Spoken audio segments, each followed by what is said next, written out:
Buenos días a todos. Primero de todo, bienvenidos por estar aquí. Hoy que estamos aquí más de 100 ingenieros de la UPC. Y después, también, en segundo lugar, dar muchas gracias a tres focos de personas.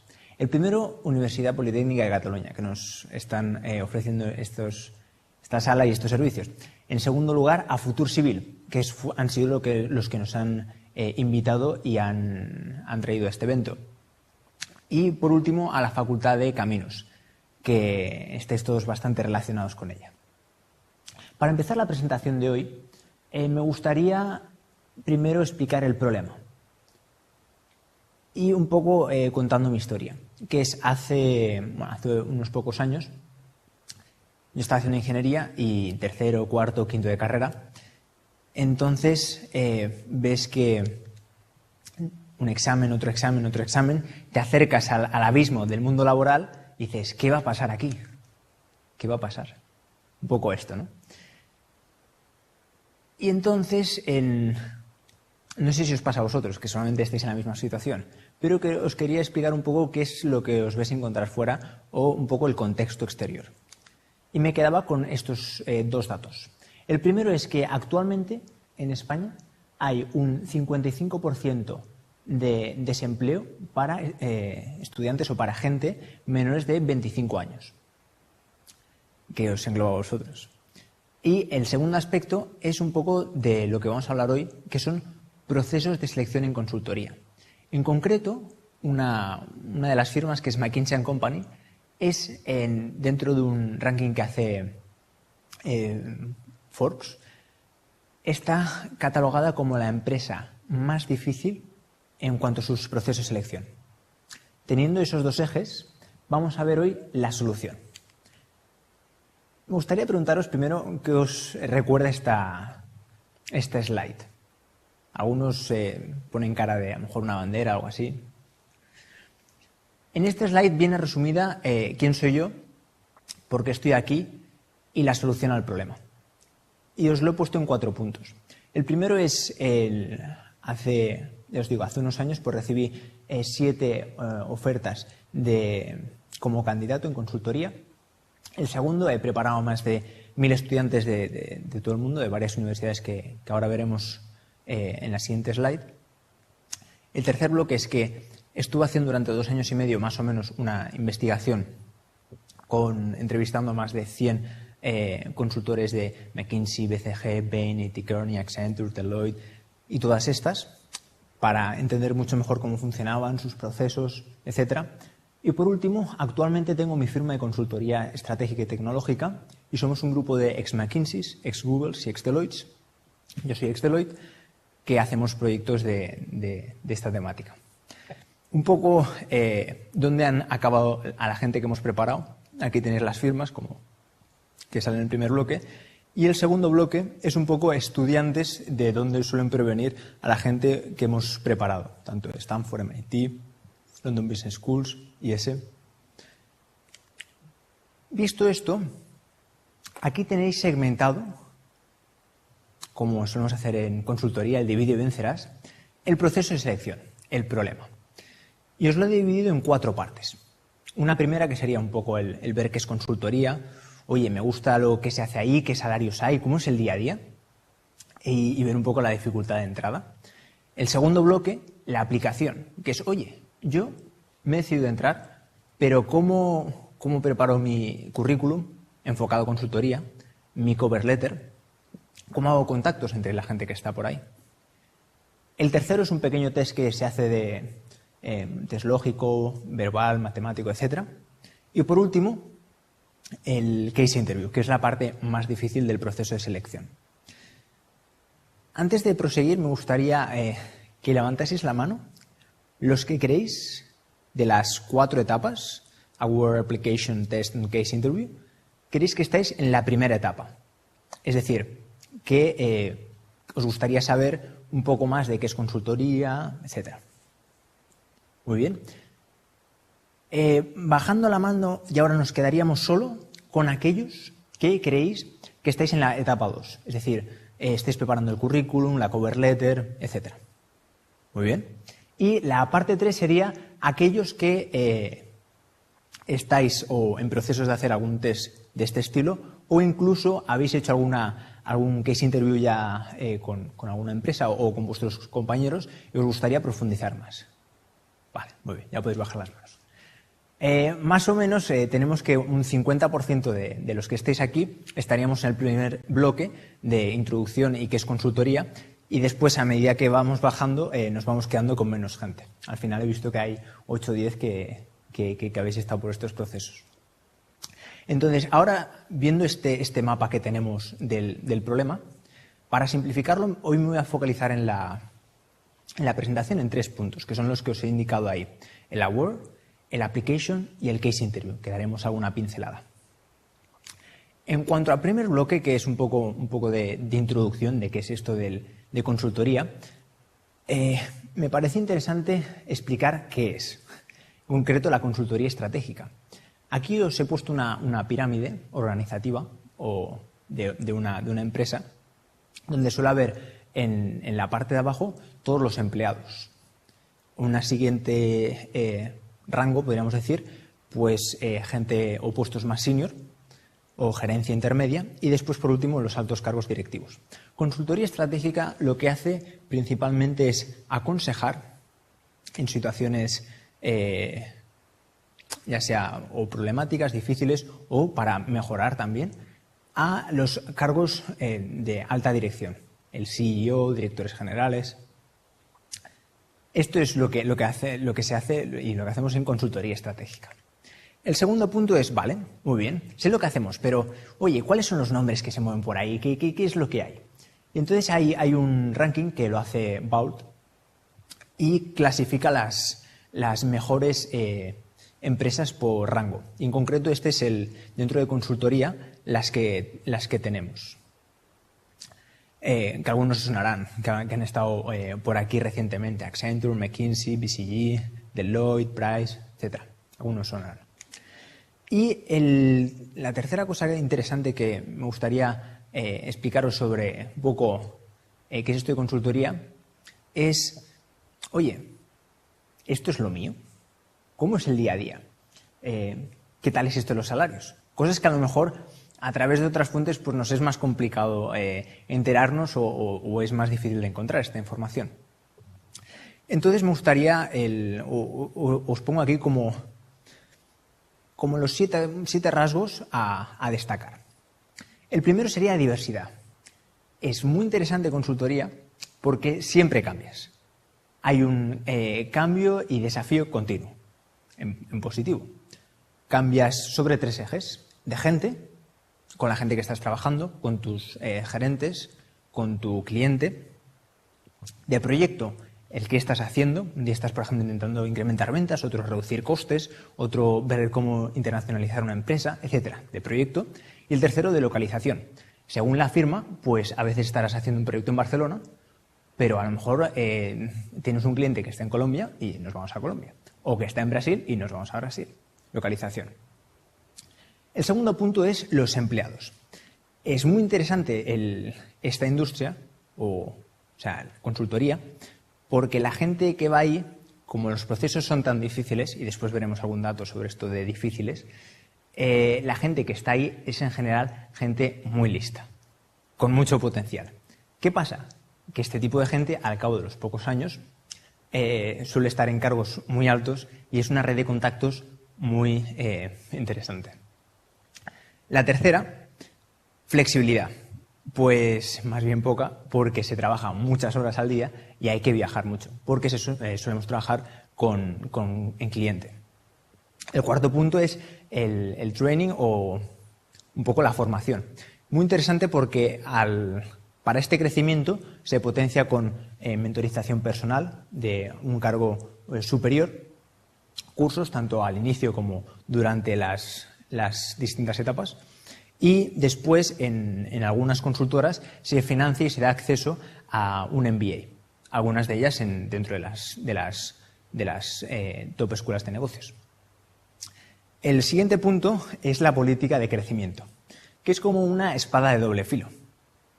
Por un lado, que es la que le llaman up or out. Por un lado, por un lado tenemos que sabemos con seguridad plena que vamos a crecer, en el sentido de que en 6 años, si estamos en una posición de analista, o en 4 años vamos a estar de senior, de project leader o de partner. Habría que ver para cada posición cuántos años, pero hay una progresión. Pero en el otro lado en el otro filo tendríamos la parte negativa, que es el up or out. El out, que es si no se sube, estar fuera.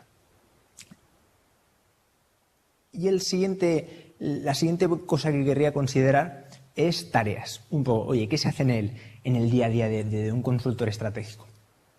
Pues sobre todo estos puntos que os indico aquí. Analizar, se analiza muchísimo. O sea, ¿para qué? Para poder resolver los problemas. Y para dar recomendaciones a nuestros clientes. Así un poco genérico. Y después, en cuanto a salarios, os podéis preguntar, oye, pero estos horarios, estas cosas, ¿qué sueldo asociado tienen? Entonces, esto es un poco, y esto está cogido de Glassdoor, una media aproximada. Esto varía por oficina, por país, por servicio y por compañía, pero una media aproximada de un consultor estratégico en cuánto suele estar. Sobre todo aquí me he focalizado en las top, que suele estar entre 65 y 95 mil dólares al año. Aquí, para convertirlo a euros, tendréis que hacer la conversión de 1,3, etcétera. Pero esto sería un poco el salario. Y aquí está desglosado en 4 partes, que sería el base, y después algunos bonos que hay, tanto de desplazamiento como de comidas, etc. En este slide me gustaría preguntaros o ver vuestra opinión de qué creéis que es esto que tenemos aquí. ¿Un tobogán, a lo mejor? Esto en concreto, como algunos estaréis imaginando, es el pipeline o el proceso por el que pasa una persona que quiere entrar en consultoría. Y esto es un poco en base a la investigación que he estado haciendo. Esto en general no suele ser público, que es de cuántas personas entran de las que están aplicando. Esto también me he focalizado sobre todo en las top 3. Que es de las 4 etapas que hemos visto, 3 etapas en las que nos estamos focalizando, y ahora veremos por qué ahí aparecen esas 2 interviews. Tenemos el proceso de aplicación, sería la etapa 0, la etapa 1 del test, y después ahí os he puesto 2 bloques de entrevistas, porque son las 2 rondas que hay de 2 entrevistas cada ronda. Y aquí es en el eje Y aparecen el número de personas que están en cada etapa. ¿Esto qué significa? Que si hacéis los cálculos, más o menos 1 de cada 100, un poquito más, es la gente que entra. Es decir, que de esta sala, posiblemente 1, 2, 4 personas serán las que estén en consultoría el año que viene. Y ahora pasamos al siguiente bloque, que es aplicación. Hemos visto que es difícil entrar aquí. Entonces, ¿cuál es el primer paso para estar dentro? Que es el proceso de aplicación. Y esto que conlleva, como hemos visto, es los contactos, el currículum y la cover letter.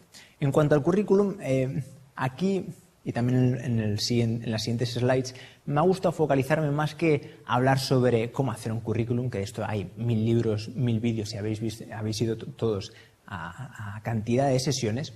Focalizarme cuáles son los errores típicos que nosotros solemos ver en los currículums y en las cover letters de la gente que está aplicando a consultoría cuando se las revisamos. Y os vamos a dar recomendaciones sobre todo en eso, que es si estáis aplicando a consultoría, plan, errores típicos. Y tenéis estos 5 puntos. El primero es personalizar. Entonces, para personalizar un currículum, yo me imaginaba como un producto, que es tú cuando tienes un producto, como en negocios, has de conocer el producto y has de conocer al cliente. Y entonces puedes hacer el match.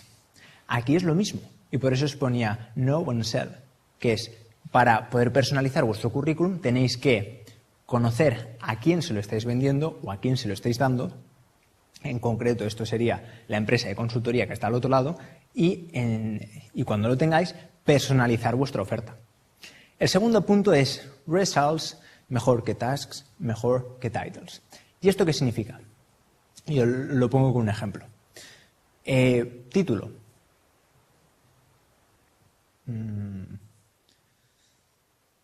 Analista de negocio. Vale, ok. Tareas.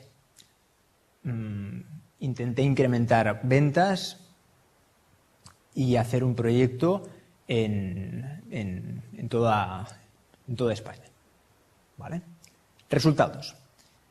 En un proyecto de 8 meses conseguimos un incremento de un 4% en ventas, y fue la primera vez que se hizo en esa compañía ese incremento en los últimos 5 años. Resultados. ¿Qué pasa? En este último estamos dando nos estamos diferenciando del resto. No somos un analista de negocio, sino que somos un analista de negocio que ha conseguido eso. El tercer punto es estructurado. Están buscando gente estructurada en estas empresas, entonces también se ha de ver en nuestro currículum. El cuarto es la síntesis. Cada palabra que ponéis en el currículum ha de ser estratégica. ¿Y a qué me refiero? Cada punto cuenta, cada palabra que pongáis cuenta, por tanto, pensarla muy bien. Nunca más de una página, y si tenéis que hacer síntesis, pensarlo bien. Pensar qué es lo que es más directo o les va a interesar más leer a los que estéis aplicando. Y el último, que es, vale, José María, ok, nos parece bien todo esto que hemos visto, pero ¿qué hemos de poner en el currículum o cuáles son los factores o criterios que van a ver en cuanto a contenido dentro del currículum? Y entonces, de estos, me focalizaba como en 4, que tenéis aquí indicados. Uno es vuestra capacidad de éxito, es decir, en las cosas que habéis hecho hasta el momento, que sobre todo se traducirá esto en notas o en algún proyecto que hayáis hecho, pues cuál ha sido vuestra tasa de éxito. En plan, ¿estáis entre los 10 primeros de promoción? ¿O cuántas matrículas habéis sacado? Etcétera. El segundo bloque es liderazgo, que es, además de estudiar, tenéis capacidad de hacer otras cosas, capacidad seguro, pero tenéis ganas de hacer otras cosas, habéis hecho otras cosas además de estudiar en la carrera, habéis creado cosas, no solo os habéis gestionado equipos, y esto no hace falta que sea una mega empresa que facture 8 millones o que se venda a Facebook. Pero lo que sí es, yo qué sé, si habéis sido capitán de un equipo de fútbol, si habéis estado en la dirección de una asociación, si sabéis gestionar y ayudar a personas. El tercer punto es problem solving, que es vuestra capacidad de resolver problemas. Tenéis bastante a favor por ser ingenieros. Y el cuarto punto es el inglés. El idioma base de estas empresas es el inglés, porque hoy estás trabajando con gente de aquí, pero al día siguiente te ponen en el proyecto a alguien de China, por ejemplo, o de UK. Entonces ha de haber un idioma intermedio, el inglés. Ahora, focalizándonos más en la cover letter, quería destacar como de aquí 3 ideas. La primera es, en la cover letter es el momento no de repetir el currículum, repito, no de repetir el currículum, valga la redundancia, sino de mostrar una persona. Es decir, una persona de recursos humanos, un trabajador en recursos humanos en estas empresas, ha de ver vuestra cover letter y veros a vosotros. No números, no notas, sino de ver una persona. Entonces, ¿esto en qué se plasma? Punto 2. ¿Cómo de emocionados estáis por esa empresa? ¿Qué habéis leído? ¿A quiénes conocéis? Con nombres y apellidos de esas empresas. ¿A qué eventos habéis ido de esas empresas? ¿Qué libros habéis leído que han publicado consultores de esas empresas? Etcétera, etcétera, etcétera. Y después, aquí indico por qué sois la mejor opción. Estos, para ficharos, una de las cosas que van a hacer, y guardando las distancias ya me entenderéis, va a ser cogeros como si fuerais un cuadro, poneros en la pared y decir, ¿cuadra? ¿Pega con la decoración de la casa? Sí, vale. Entonces, esto se ve reflejado también en la cover letter, además del currículum, que es, oye, ¿cuáles son vuestras aspiraciones? ¿Cuál es vuestro match, como indicaba, con la empresa, etcétera? Y por último, para hacer la aplicación, una cosa que facilita mucho el proceso es contactos. Problema. La gente que está en estas empresas, en general, no le gusta que la gente lo sepa o no le gusta que vayan contactando con ella para este tipo de cosas. ¿Por qué? Porque consultores muchas veces estamos cansados o nos cuesta el que te venga todo el mundo a, oye, ¿me podrías pasar el currículum a recursos humanos? Oye, ¿me podrías no sé qué? Oye.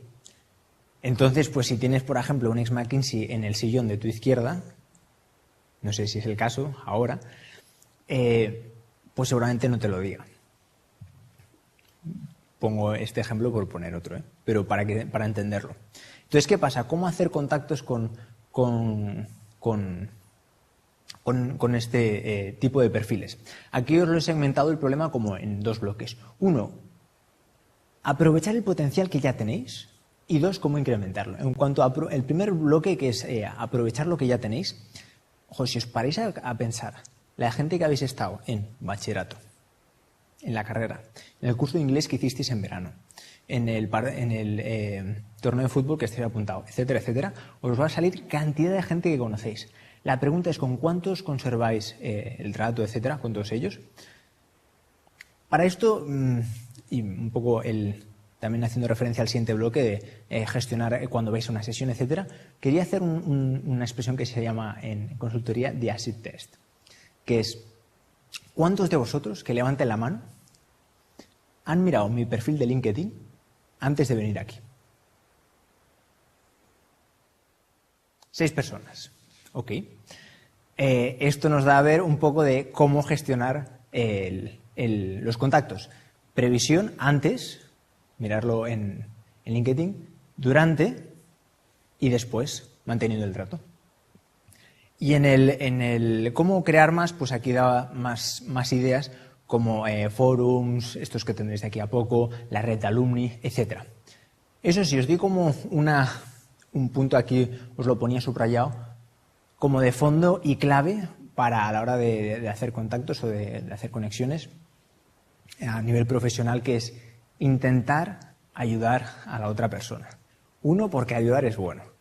Pero dos, la gente es buena. Y cuando la gente...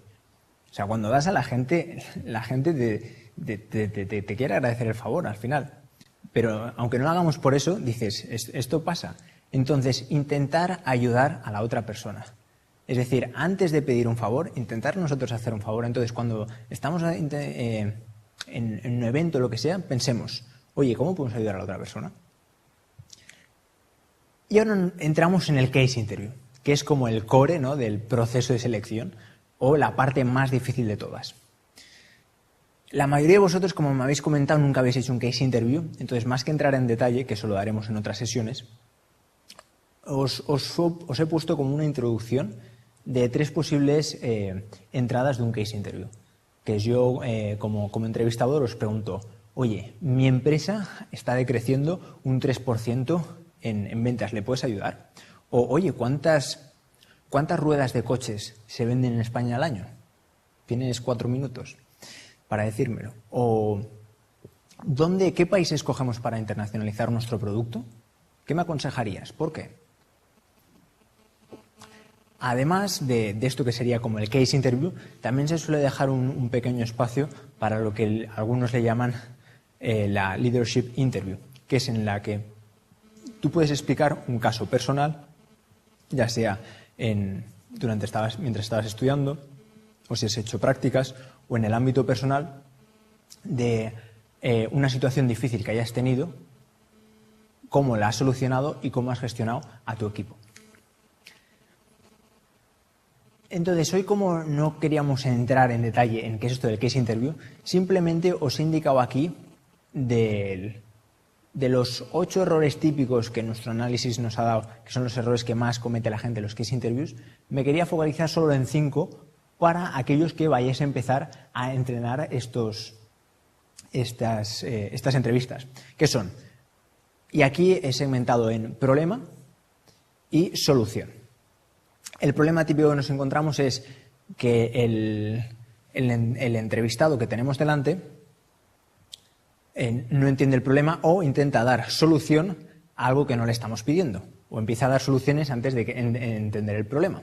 Por tanto, un esquema que ponemos aquí con what, why, solution, que es primero detectar el problema cuantitativamente, después cualitativamente y después dar una solución que resuelva ese problema.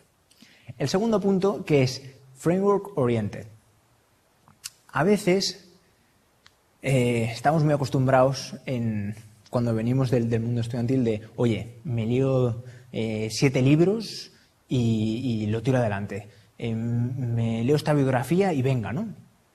Entonces hay un error típico también, o común, que es aprenderse muchos frameworks, que sería como herramientas para resolver problemas de negocio, salvando las distancias. Y entonces, ¿qué pasa? Que cuando nos ponen un problema que está fuera de ese framework o de esa herramienta, intentamos poner ahí el framework al problema y eso no funciona.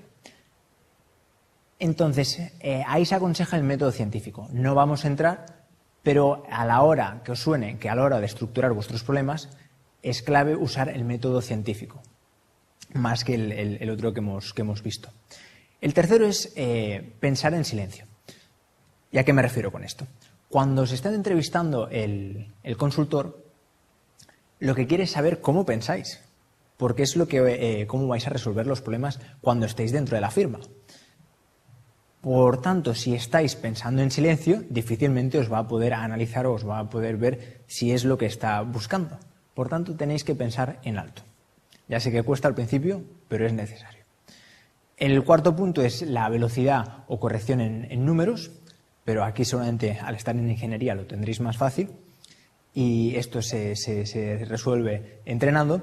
Y el último punto es, muchas veces te dicen, oye, tienes 5 segundos, ¿qué le recomendarías al CEO de tu cliente?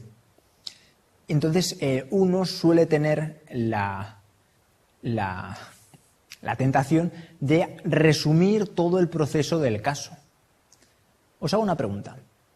Imagínate que eres un CEO de una empresa y tienes para esa reunión 10 minutos y tus consultores han estado trabajando durante 6 meses. Tienes poquísimo tiempo para esa reunión. ¿Qué es lo que quieres? Quieres que los consultores te digan, oye, ¿qué has de hacer y por qué? Y eso es en lo que se ha de focalizar tu conclusión, en el caso de tu recomendación, que es qué y por qué. Y el por qué, cuando entréis en consultoría lo veréis, que a veces lo más difícil no es resolver el problema y dar una recomendación. Lo más difícil es que tu cliente la acabe implementando. Entonces hay que ser muy convincente y explicarlo muy bien, porque será el cliente el que la implementará en la mayoría de los casos. Por tanto, al menos aquí indicamos dar 3 razones cuantitativas, numéricas. Acabando un poco, estos procesos, como veis que son difíciles, hay que practicarlos y hay que practicarlos mucho, hay que entrenarlos.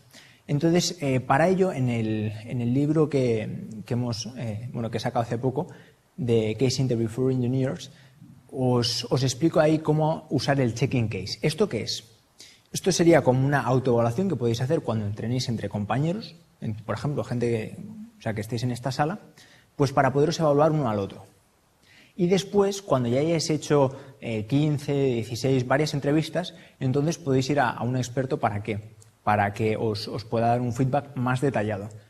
¿Qué pasa? Que en general estos consultores, además de ser difícil de contactar con ellos, van muy cogidos de tiempo. Porque en general en consultoría trabajamos un montón.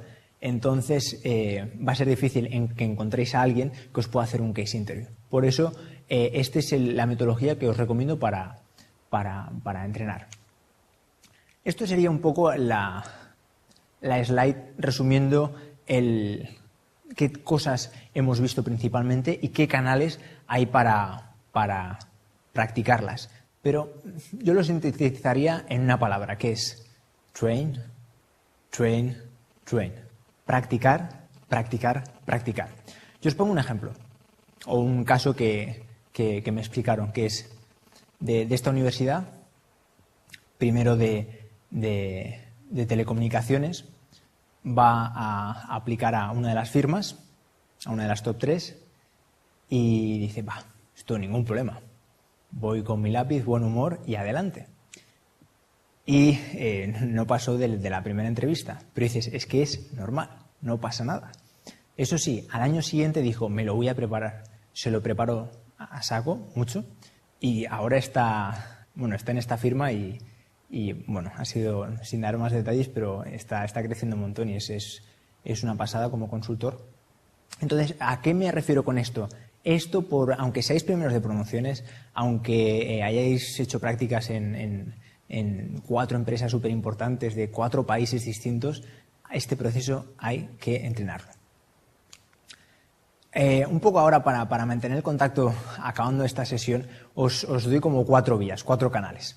El primero es la newsletter que tengo en mi página caseinterviewer.com, en la que ahí vamos posteando noticias y cosas referentes a consultoría, como para el proceso, y después también cuando vemos alguna oportunidad de entrada para alguna firma en concreto o en algún país en concreto. El segundo es Twitter. A veces, especialmente a lo mejor a los ingenieros, nos cuesta tener conocimientos de negocio, porque lo hemos visto menos durante la carrera. A mí me pasó. Entonces, en mi cuenta de Twitter lo que he hecho es, he analizado las principales fuentes de información de negocios, como más relevantes, y ahí tenéis desde escuelas de negocios top, IS, Harvard, Stanford, London Business School, etc. Y después consultoras top que tienen como departamentos de investigación muy bestia, McKinsey Quarterly, BCG Perspectives, Bain Insights, etc. Entonces, de todo eso he sintetizado para coger los titulares de muchísimas industrias, de muchísimas temáticas, todas que tienen que ver con negocio, y suelo poner uno, máximo 2 tweets al día. De forma que viendo eso podéis ir cogiendo conceptos y vocabulario que se suele usar en negocio. El punto 3 es, para empezar a hacer contactos, LinkedIn. Entonces, más que poneros el link, simplemente os aconsejo que pongáis en google.com José María Siota, mi nombre, y los primeros resultados, ahí lo tendréis. Y por último, mi mail. Por si tenéis cualquier pregunta, oye, tengo un proceso, no sé cómo enfocarlo, lo que sea, me podéis escribir siempre que queráis. Para acabar, en una escuela de negocios que me gusta mucho, había un profesor que nos explicaba. Hay 3 tipos de personas. Aquellos que no saben qué está pasando, aquellos que saben lo que está pasando y aquellos que hacen que las cosas pasen. Creo que ahora ya sabéis lo que está pasando y cómo se hacen las cosas, así que solo deseo, y con esto acabo la presentación, que encontréis el trabajo que estáis esperando con esfuerzo e ilusión. Muchas gracias y hasta pronto.